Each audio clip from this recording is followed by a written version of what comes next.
प्रिय भक्तजनों, जय श्री राधे कृष्ण। आप सभी को आज का दिन बहुत बहुत शुभ हो और भगवान की कृपा आप पर सदैव बनी रहे। आज दिनांक 18 दिसंबर दिन गुरुवार है और आज पौष मास के कृष्ण पक्ष की चतुर्दशी तिथि है। हर महीने की चतुर्दशी तिथि को मासिक शिवरात्रि के रूप में मनाया जाता है और भगवान शिव की विशेष पूजा की जाती है। चतुर्दशी तिथि आज पूरा दिन रहने के बाद देर रात या अगले दिन सुबह 4:29 पर समाप्त होगी। गुरुवार को चतुर्दशी तिथि पूरा दिन रहने वाली है और आज ब्रह्म मुहूर्त सुबह 5:32 से 6:20 तक रहेगा। सूर्योदय होगा सुबह 7:06 पर, सूर्यास्त होगा शाम 5:41 पर और राहु काल दोपहर 12:22 से 1:42 तक रहेगा। अनुराधा नक्षत्र शाम 5:11 तक रहेगा। बाद में ज्येष्ठा नक्षत्र प्रारंभ हो जाएगा। धृति योग दोपहर 2:16 तक रहेगा और इस बार शुक्रवार को तड़के 4:29 से भद्रा काल भी लग रहा है, जिसका समापन शुक्रवार को शाम 5:12 पर होगा। हालांकि इस बार भद्रा का वास पाताल लोक में रहेगा और पूजा पाठ के लिए यदि भद्रा पाताल लोक में रहती है तो पृथ्वी लोक पर अशुभ नहीं मानी जाती। जब स्वर्ग लोक या मृत्यु लोक में भद्रा का वास होता है तभी सभी शुभ कार्यों के लिए ये समय अशुभ होता है। अब आप सभी सुनिए लक्ष्मी दैनिक नियम की कहानी। उसके बाद हम पौष मास महात्म्य की आज की कथाएं, आज का अध्याय सुनेंगे। इस कहानी को लक्ष्मी माता कहती थी और प्रभु श्री कृष्ण सुनते थे। एक दिन श्री कृष्ण भगवान को किसी काम से बाहर जाना पड़ा तो लक्ष्मी माता कहने लगी कि हे भगवान, मेरा तो 12 वर्ष का दैनिक नियम है। अब आप बाहर जाएंगे तो मैं अपनी कहानी किसे सुनाऊंगी। तब श्री कृष्ण ने कहा कि लक्ष्मी, तुम नदी के घाट पर जाकर बैठ जाना और वहाँ पर जो भी महिलाएं पानी भरने आएंगी उन्हें अपनी कहानी सुना दिया करना। लक्ष्मी माता नदी के घाट पर जाकर बैठ गईं। तभी एक महिला आई। उसने मखमल की जरी वाली साड़ी पहन रखी थी और चांदी का घड़ा ले रखी थी। लक्ष्मी माता उसे देखकर कहने लगी, बहन, मेरा 12 वर्ष का दैनिक नियम सुन लो। पर वो महिला बोली कि मैं तुम्हारा दैनिक नियम सुनूंगी तो मुझे घर जाने में देर हो जाएगी और मेरी सास मुझसे लड़ाई करेगी। इसलिए उसने कहानी नहीं सुनी और अपने घर चली गई। लेकिन उसके घर जाते ही उसकी मखमल जरी वाली साड़ी फट गई। चांदी का घड़ा लोहे के घड़े में बदल गया। सास ने देखा तो पूछा, अरे बहू, ये किसका दोष अपने सिर लेकर आ गई है। बहू बोली, माँ जी, घाट पर एक महिला बैठी थी। उसने अपनी कहानी सुनने के लिए कहा, लेकिन मैंने नहीं सुनी। शायद उसी का ये फल मुझे मिला है। बहू की बात सुनकर अगले दिन वही साड़ी और वही घड़ा लेकर सास घाट पर गई। सास को वहीं पर लक्ष्मी माता बैठी मिली तो माता लक्ष्मी ने कहा, बहन, मेरी कहानी सुन लीजिए। सास बोली, एक बार छोड़, मैं तो 5 बार कहानी सुन लूंगी। तब लक्ष्मी माता बोली, कृष्ण आए, अर्जुन आए, देश के भक्त आए, दैनिक नियम का नियम लाए। आओ कृष्ण, बैठो कृष्ण, गरम भोजन जीमो कृष्ण, घी मिश्री खाओ कृष्ण, दूध बताशा पियो कृष्ण, रेशम के बिस्तर मोठो कृष्ण, मखमल कंबल ओढ़ो कृष्ण, मखमल कंबल लपेटो कृष्ण। जब बोलूं कृष्ण ही कृष्ण, कृष्ण सवारे सबके काम, खाली घर भंडार भरेंगे, सबका बेड़ा पार करेंगे। श्री कृष्ण जय कृष्ण, जय जय कृष्ण। कहानी सुनकर बहू बोली, माँ जी, कहानी तो बहुत अच्छी है। सास ने कहा, ठीक है, अब से हम इस कहानी को रोज किया करेंगे। अब सास बहू रोज सुबेरे उठती, नहाती धोती और पूजा करने के बाद दैनिक नियम की लक्ष्मी माता की कहानी कहती थी।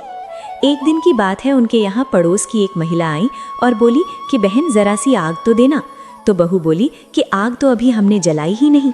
पड़ोसन बोली, तो फिर तुम सुबह 4 बजे से उठकर क्या कर रही हो। तो उन्होंने कहा कि हम तो सुबह सुबह उठकर पूजा करते हैं, फिर लक्ष्मी माता की दैनिक नियम की कहानी कहते हैं। पड़ोसन ने उनकी बात सुनकर फिर कहा कि लक्ष्मी माता की कहानी कहने से तुम्हें क्या मिला।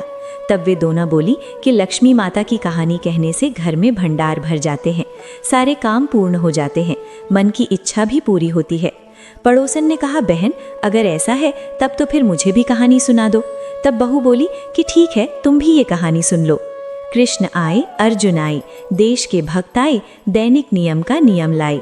आओ कृष्ण, बैठो कृष्ण, गरम भोजन जीमो कृष्ण, घी मिश्री खाओ कृष्ण, दूध बताशा पियो कृष्ण, रेशम के बिस्तर मोठो कृष्ण, मखमल कंबल ओढ़ो कृष्ण, मखमल कंबल लपेटो कृष्ण।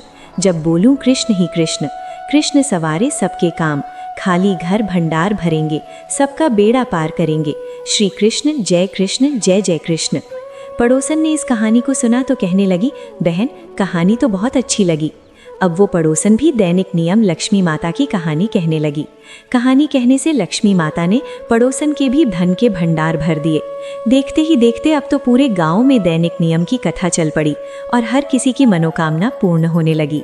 हे लक्ष्मी माता, जैसे आपने उन सभी के भंडार भरे, वैसे ही हमारे भी भरना। कहानी कहने वाले, सुनने वाले और हुंकार भरने वाले सबके भरना। सभी प्रेम से बोलिए, लक्ष्मी मैया की जय। अब सुनिए आज का अध्याय। भाऊ साहेब रामकुमार नामक एक वैद्य खाम गांव में था। उसकी बदली तेलहारा नामक शेगांव से उत्तर में एक गांव है, वहां पर हो गई। वो तेलहारा जाने के लिए परिवार सहित खामगांव से निकला और मठ में श्री गजानन महाराज का दर्शन करने के बाद बैलगाड़ी से तेलहारा जाने के लिए तैयार हुआ। शाम का समय हो गया था, सो मठाधिपति बालाजी भाऊ उससे कहने लगा कि आप प्रसाद लेकर फिर तेलहारा जाइए। और आप तो आज तक कभी भी प्रसाद ग्रहण किए बिना नहीं गए हैं, फिर आज ऐसा क्यों, जिसमें आज व्यतिपात है, ये सोचिए। इस पर कुंवर ने कहा, आज रात को प्रसाद ग्रहण करके अगली रात में निकल जाऊंगा, क्योंकि मुझे जल्दी है, आप आग्रह मत करिए। इस प्रकार कहकर वो लालटेन जोतकर पत्नी बच्चों के साथ तेलहरा जाने को तैयार हो गए। अंधेरी रात थी और बड़ी भयंकर ठंड लग रही थी, मानो रात्रि अपने पति के वियोग में शोक कर रही हो। और उस समय ऐसा चमत्कार हुआ कि गाड़ी वाला तेलहारा का रास्ता ही भूल गया। गाड़ी बहुत ही संकरे रास्ते से गुजर रही थी और दोनों तरफ रास्ते में कांटे ही कांटे थे। रात का समय था तो भला रास्ता भी किससे पूछे, क्या करे। अंत में एक बड़े तालाब पर गाड़ी खड़ी हो गई। तब गाड़ी वाले ने कहा, साहब रास्ता भूल गया। अब ये बात सुनकर कुंवर को तो बड़ा आश्चर्य हुआ। नीचे उतरकर देखा तो कुछ भी दिखाई नहीं पड़ता था। सो वो गाड़ी वाले को बहुत गालियां देने लगा, उसे डांटने लगा कि तुम तेलहार के हो, इसीलिए तो मैंने तुम्हारी गाड़ी ली और तुमने यहाँ एकांत जगह मिलाकर मुझे, जिससे तुम्हें रास्ता नहीं दिखा। तेलहारा का रास्ता बड़ा रास्ता है, उस पर तो सदैव लोग आया जाया करते हैं, फिर तुम्हारी गाड़ी यहाँ संकरे रास्ते में कैसे आ गई। इस पर गाड़ी वाला हाथ जोड़कर बोला, साहब मुझको गालियाँ क्यों देते हो, मैं तो हमेशा भाड़े पर ही गाड़ी चलाता हूँ। रात दिन का मेरा तेलहारा का रास्ता जाना पहचाना है और बैल भी कहीं नहीं मुड़े, सीधे यहीं पर आ गए, तालाब देखकर रुक भी गए। ये सब कैसे हुआ मैं नहीं जानता साहब। तब कुंवर मन ही मन समझ गया, हो न हो समर्थ का ही ये कार्य है, क्योंकि मैं प्रसाद ग्रहण करके नहीं निकला और बालाजी भाऊ का कहना नहीं माना, उसी का ये नतीजा है। अब वो मन ही मन प्रार्थना करने लगा, हे गजानन, ये तो भयानक जंगल दिखाई पड़ रहा है, यहाँ आपके बिना मेरी रक्षा कौन कर सकता है। इतने में ही तालाब के दूसरी तरफ से घुंघरू घंटी की आवाज़ सुनाई पड़ी। तब वैद्य ने गाड़ीवान से कहा, ध्यान से सुनो, ये आवाज़ जहाँ से आ रही है उसी दिशा में अपने बैल को हाँको, मुख्य रास्ता दूर नहीं होगा। ये सुनकर उसी आवाज़ की दिशा में लालटेन लेकर बढ़ा। कांटे भरे रास्ते में किसी तरह से बैलों को हाँककर वो मुख्य रास्ते पर जा पहुंचा। वैद्य ने जब अन्य गाड़ी वालों से पूछा तो पता चला कि वो तो शेगांव की ही सीमा थी। अब वैद्य ने कुंवर से कहा, गाड़ी को शेगांव वापस लेकर चलो, क्योंकि इतनी रात गए भटकने के बाद भी वे अभी तक शेगांव की ही सीमा में भटक रहे थे। तो सूर्योदय के समय कुंवर शेगांव पहुंचा। वहां जाकर सारा वृतांत बालाजी भाऊ से बताया। ये सुनकर बालाजी भाऊ ने कहा, व्यतिपात में आपको महाराज ने जाने ही नहीं दिया, ये ठीक हुआ। आज व्यतिपात का योग है, आज प्रसाद ग्रहण करके फिर कल तेलहारा जाना, और प्रसाद का परित्राग तो भूल कर भी कभी भी नहीं करना चाहिए। आप समर्थ के भक्त हो, इसीलिए तो उन्होंने आपको बचा लिया और आपको वापस लेकर आ गए। मनुष्य के सारे प्रयास सफल ही होंगे ऐसा कोई निश्चय तो नहीं। संत के मन में जो होगा वही होकर रहेगा। इसीलिए महाराज के चरणों में श्रद्धा रखकर अब प्रसन्न हो जाओ, स्वस्थ हो जाओ। इस तरह कुंवर फिर दूसरे दिन प्रसाद लेकर तेलहारा गया। दूसरी चमत्कार कथा। रतनलाल नामक एक रंगरेज जाति का गृहस्थ था। उसका दिनेश नाम का 1 वर्ष का एक लड़का था। उसे सूखा रोग हो गया था। ये रोग अक्सर बच्चों को ही होता है और महाराष्ट्रीय भाषा में इसको सटवा भी कहते हैं। बच्चा उस रोग के कारण एकदम सूख गया था, केवल चमड़ी रह गई थी। सारी हड्डियां अपना अस्तित्व चमड़ी के बाहर से दिखाने लगी। इसको सूखा रोग भी कहते हैं। बड़े बड़े हकीम आए किंतु कोई फायदा नहीं हुआ। उसे लगातार बुखार रहता, दूध पानी भी उसका छूट गया। हकीमों ने रतनलाल से कहा कि अब ये तुम्हारे हाथ नहीं लग सकता, इसका बचना तो मुश्किल है और इसे दवा देना भी व्यर्थ है। असाध्य रोग का विचार अवश्य करना चाहिए। भला कहीं समुद्र पर पुल बांध सकता है। ये बात सुनते ही रतनलाल तो रोने लगा। अंत में उसने मन में विचार किया कि आखिरी उपाय करके देखने में कोई हर्ज नहीं। उस बच्चे की अवस्था देखकर घर के सभी लोग रोने लगे। उसके हाथ पैर ठंडे पड़ गए थे, नाड़ी छूट गई थी और आंखों की रोशनी बिल्कुल कमजोर हो गई थी। ऐसी अवस्था में रतनलाल ने बच्चा अपने दोनों हाथों में उठाया, गजानन महाराज के द्वार पर रखा और संकल्प किया कि मेरा ये बालक रोग मुक्त हो गया तो मैं 10 रुपए का प्रसाद बांटूंगा। हे महाराज, आपने तो सबको सफलता दी, मैं आपका ही हूँ, मेरी उपेक्षा मत कीजिए। अगर मेरा ये बालक आपके द्वार पर मर जाता है तो जान लीजिएगा कि सारे शहर में आपकी ही बदनामी होगी और सारे लोग तो आज तक कहते आए हैं कि आपके चरण अमृत हैं। इस बालक पर भी कृपा करिए। मैंने निश्चय किया है कि मेरा ये बालक अगर नहीं उठा तो मैं भी आपके चरणों पर अपना सिर पटक पटक कर मर जाऊंगा। हे महापुरुष, मुझे इसके दुख में और कष्ट मत दीजिए। और फिर थोड़ी ही देर में ऐसा चमत्कार हुआ कि वो बालक हाथ पैर चलाने लगा। उसकी नाड़ी व्यवस्थित हो गई और वो रोने लगा। उसके अंदर इतनी कमजोरी हो गई थी कि वो रोना भी भूल गया था। उसे रोता हुआ देखकर सबको बड़ा आनंद हुआ। भला समर्थ की कृपा होने पर दुख कैसे रह सकता है। भला सूरज के सामने अंधकार का रहना संभव है दिनेश? अब थोड़े ही दिनों में पूरी तरह स्वस्थ हो गया। इस प्रकार महाराज सत्य संकल्प दाता है। संतों की कृपा अनमोल होती है, उसका मूल्य कभी नहीं आंका जा सकता। राजेंद्र नामक कोल्हटकर का पुत्र संत कृपा का ही फल है। अंतिम चमत्कार कथा कृष्णा पाटिल के पुत्र रामदास पाटिल जो महाराज के परम भक्त थे। इन्होंने अंत तक मंदिर का कार्यवहन करके महाराज की सेवा की। इनके घर पर एक रोज दोपहर के समय एक साक्षात्कारी साधु के रूप में आए और रामदास पाटिल को आवाज दी कि मुझे भूख लगी है, कुछ भोजन मिलेगा क्या? पाटिल बड़े भक्त थे। साधु की आवाज सुनकर वो बाहर आए और बड़ी बारीकी से उसको देखा तो वो इस निश्चय पर पहुंचा कि हो ना हो ये तो गजानन महाराज जी ही हैं। साधु का हाथ पकड़कर घर में लाकर चौकी पर बिठाया और यथाविधि पूजन किया। साधु ने पाटिल से कहा, बच्चा, आज मैं जानबूझकर तुम्हें कुछ बताने के लिए आया हूँ, ध्यान देकर सुनो। ग्रीष्म काल में गोदावरी का जल थोड़ा सूख जाता है, वैसे ही ये हुआ है। तुम धन की चिंता मत करो, वो समाप्त हो जाएगा। श्री हरि की कृपा रूपी मेघ वर्षा से ये सब होगा। जहाँ पर मेरा जूठन गिरता है वहाँ किसी चीज की कोई कमी नहीं होती। थाल परोस कर लाओ, सुस्वादु भोजन दो और इच्छा हो तो एकाध वस्त्र मेरे शरीर पर डाल दो। याचक की हुई पूजा और दक्षिणा, उसे दिया हुआ अन्न साक्षात नारायण को प्राप्त होता है, क्योंकि श्रुति कहती है अतिथि देवो भव। किंतु वो अतिथि शुद्ध होना चाहिए, उसके बिना ये कौतुक असंभव है। अब पाटिल थाल परोस कर लाया। फिर साधु ने बड़े प्रेम से भोजन किया। उस पर उसके हाथ पर पाटिल ने दक्षिणा के रूप में रुपए रख दिए। तब साधु ने कहा, पाटिल, हम सन्यासी हैं, ये दक्षिणा मुझे नहीं चाहिए। दक्षिणा के रूप में आप वचन दीजिए कि गजालन के मठ का कार्य वहन तुम ही करोगे, यही मेरी दक्षिणा होगी। मैं तो बस यही बताने को आया हूँ। समर्थ सेवा रूप दक्षिणा देने वाला तुम्हारे बिना दूसरा वर्तमान में कोई नहीं है।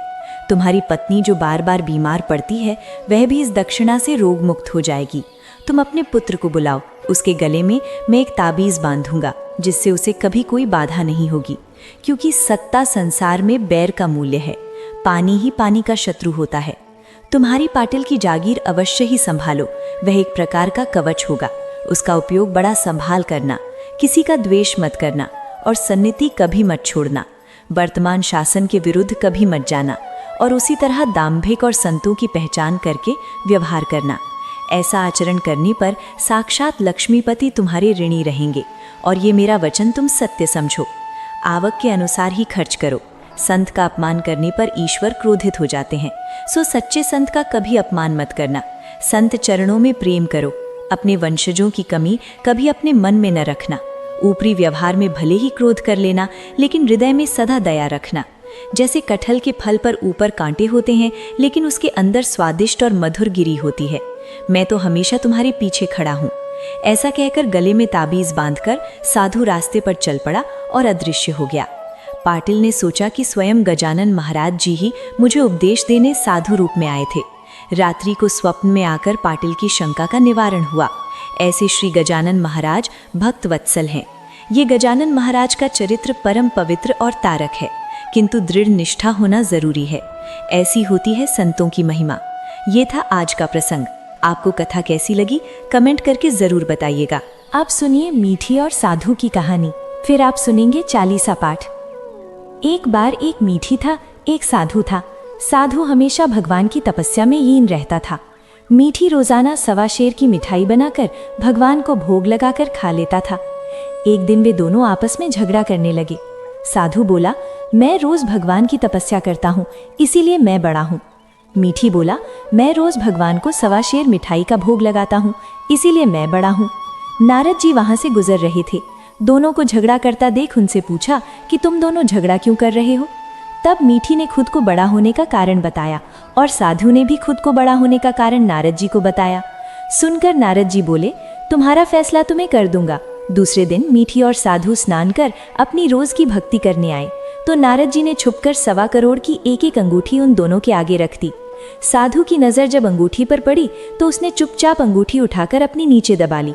उधर मीठी की नजर भी अंगूठी पर पड़ी, लेकिन उसने ध्यान नहीं दिया और भगवान को भोग लगाकर मिठाई खाने लगा। नारद जी जब सामने आए तो दोनों ने पूछा, बताइए नारद जी, हम दोनों में से कौन बड़ा है। तब नारद जी ने साधु से खड़ा होने को कहा। वो खड़ा हुआ तो उसके नीचे दबी हुई अंगूठी दिखाई पड़ी। नारद जी ने साधु से कहा, तपस्या करने के बाद भी तुम्हारी चोरी करने की आदत नहीं गई, इसलिए मीठी बड़ा है और तुम्हें तुम्हारी तपस्या का भी कोई फल नहीं मिलेगा। तब साधु शर्मिंदा होकर क्षमा मांगने लगा।